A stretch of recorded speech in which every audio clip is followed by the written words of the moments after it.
aqui é o primeiro vídeo do canal Truly I Tell You, que é um canal que eu decidi criar por conta de várias experiências que eu tive na minha viagem para Londres.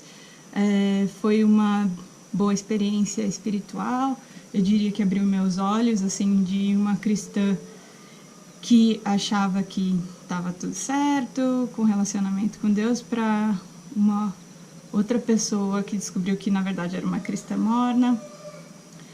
E assim, o nome do canal é Truly I Tell You, porque essa era a expressão que Jesus Cristo usava quando ia falar com as pessoas, ele só falava a verdade.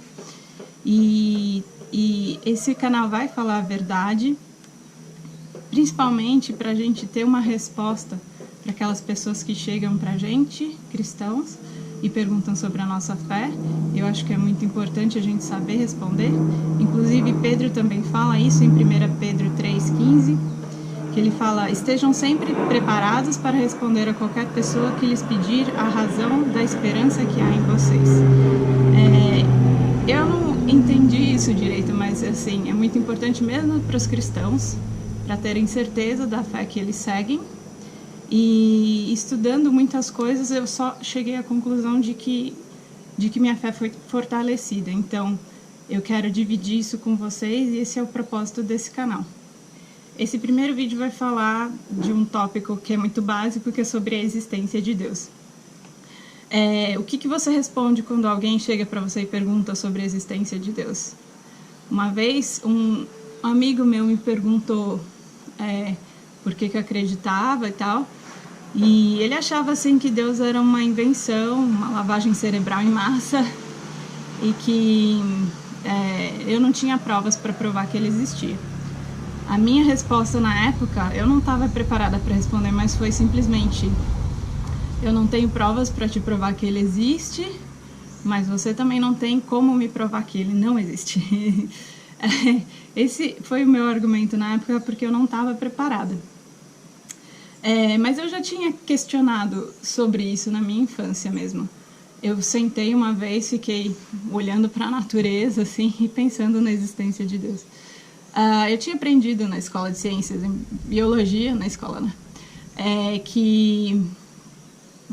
Do Big Bang, do evolucionismo e tal, e que as coisas foram criadas ao acaso, assim, tipo, trilhões de vezes, que tinha tentativa e erro até que, surgiu a vida do jeito que é e tal.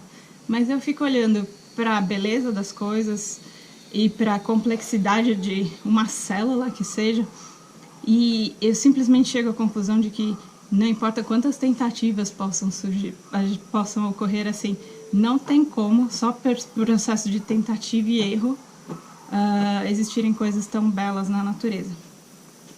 Eu também cheguei à conclusão de que o ser humano, eu pensei no ser humano em si, assim, se fosse evolucionismo mesmo, na minha cabeça, várias espécies teriam a capacidade de argumentar, de ter domínio sobre a Terra. Mas só existe uma raça de todas que tem esse domínio, que na verdade é a raça humana. E assim, nenhuma outra espécie na Terra tem o poder de dominar sobre a Terra, nem de transformar as coisas. Para mim, isso é muita evidência do que está escrito na Bíblia mesmo, em Gênesis 1:28.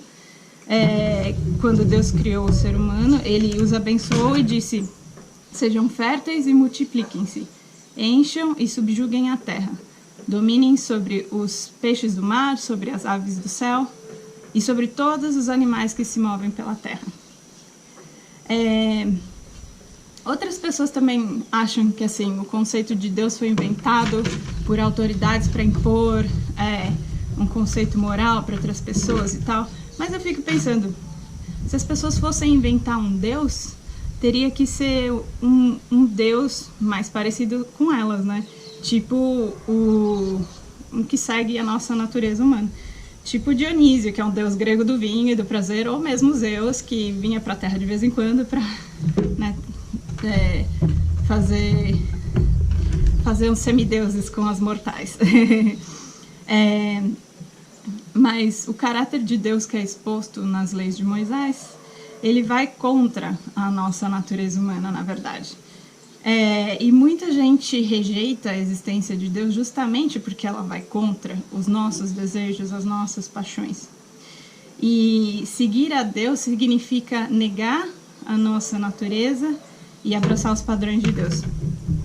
É que nem está escrito, o próprio Jesus disse em Marcos 8,34. Então ele chamou a multidão e os discípulos e disse: se alguém quiser acompanhar-me, negue-se a si mesmo, tome a sua cruz e siga-me. Eu estou lendo um livro bem interessante do Tim Keller, que chama The Reason for God, em português A Razão para Deus, e ele apresenta alguns argumentos para a existência de Deus. Uma das coisas que ele fala é a questão da moralidade em si. Uma vez, uma pessoa que se identificava como ateu chegou para mim e falou: se as pessoas fossem boas, não teria a necessidade de criar um Deus. Mas aí eu perguntei para ela: quem define o que é bom? E de onde vem esse senso de certo e errado que parece ser inerente a nós? O Tim Keller diz que é porque nós somos criados à imagem de Deus, que nem está lá em Gênesis 1:27. E o nosso conhecimento vem dele, né? Outro ponto que ele fala também é o Big Bang. Muitos cientistas acreditam que o Big Bang explica o surgimento do universo, mas também muitos concordam que para o Big Bang acontecer era necessário uma força exterior, um gatilho. E a gente acredita que essa força é Deus. Tem vários argumentos que o Tim Keller coloca nesse livro e eu recomendo a leitura. Bom, para esse vídeo isso é só. Espero que vocês tenham gostado. Eu vou falar da minha experiência, do meu testemunho em Londres em outro vídeo. E, assim, me perdoem o amadorismo desse primeiro vídeo, mas é meu primeiro vídeo. Que Deus os abençoe.